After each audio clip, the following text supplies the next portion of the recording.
4000-কে 30 ভাগ করেন, দিনে কত করে পড়বে? 133 নাকি? 33 কত পয়সা হবে আর কি?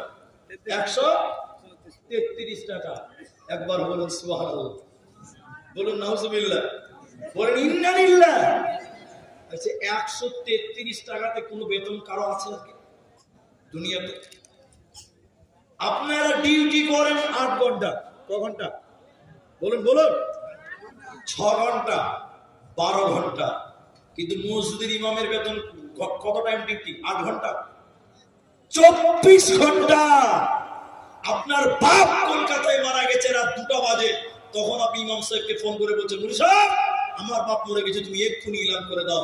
মুফতি সাহেব চুপ কষলাতে কষলাতে কত শালা ঘুমাতেও দিবে না ভাই। তাও মাইক চালু করে বলছে, অমুকের বাপ মরে গেছে, সকালে লাশ আসবে। তাহলে বলুন এই ডিউটিটা সহজ না কঠিন? কথা বলে না? সবচেয়ে কঠিন এটা। আরে আপনার মেয়ে পালিয়ে গিয়ে রাতে ধরা পড়েছে রাত 2টার সময়, এখন আপনি ইমামকে বলছেন, মুফতি সাহেব তাড়াতাড়ি উঠে বিয়ে পড়াতে হবে। তাহলে দেখেন মুফতি সাহেবের ডিউটি 12 ঘন্টা নয়, 24 ঘন্টা। ঠিক কিনা যদি বলেন? অথচ বেতন দিয়েছি 133 টাকা। বলেন ভিক্ষা যারা করে ওদেরও বেতন এর চেয়ে 4 ডাবল বেশি। ঠিক কিনা যদি বলেন? বিয়া পড়া ধরুন 6000 টাকা। মাশাআল্লাহ, আপনাদেরকে বিয়ে পড়ানি 6000 টাকা মনে বেতন দিই?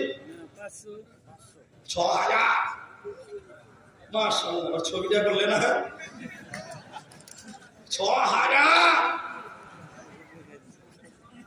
এখন বলছে বিয়া পড়াইতে যেছে, তাও বলবি না, তাও দোষ। দোষ কিনা বলেন?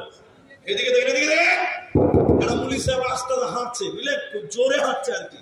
তখন কিছু কিছু লোক চুলকাতে শুরু করে দিয়েছে, পুলিশ সাহেব পরের বাড়ি দাওয়াত খেতে যে চলে গেছে। এত তাড়াতাড়ি হাঁটছো কিন্তু দাওয়াত টাওয়াত আছে? মুলবি যদি জোরে হাঁটে বলছে দাওয়াত পেয়েছো নাকি?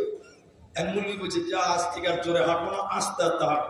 পরের দিন মুলবি সাহেব আস্তে আস্তে হাঁটছে, তখন বলছে আরেকটা লোক বলছে, মুলবি সাহেব পরের বাড়ি বেশি খেয়ে লেছে নাকি? হাঁটতে যে বলো। এখন মুলবি জোরে হাঁটলেও জ্বালা, আস্তে হাঁটলেও জ্বালা। সব দোষ ইমামের। সব দোষ কার?